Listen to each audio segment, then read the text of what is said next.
I'm going to hit Command I for the Navigator. Now, boys and girls, I don't call this the Navigator. I call it the Inspector. Why?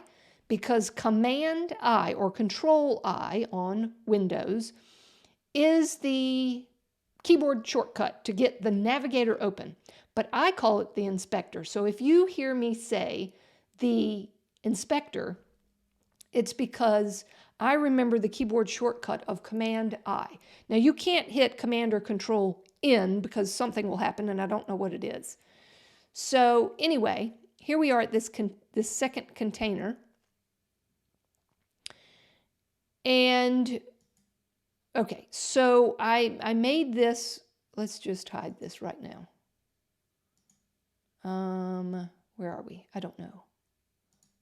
Okay, let me just turn that off real quick. Okay, so I labeled these. This one you see has the word, let me just magnify it because it is quite small.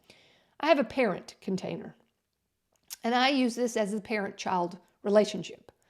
So as you can see here, I have this container is the parent, which I labeled parent. How do you label it, Catherine? Oh, I'm so glad you asked. Let me turn this off. Turn it off, please. Thank you. If you double-click the name, you can edit it. Did you know that? Now you do. So I have a parent container. I have a child container called image, and here's the image. And then I have a child container called text. And image, and then text. And then I've got heading, divider, heading, and image, which is the logo. So that's basically the structure of how I built this and how you can name everything that looks like a container. So if I turn that back on, please, thank you. So what I do is I come in here and I just say parent, and I name that parent. So it helps me understand what's containing what.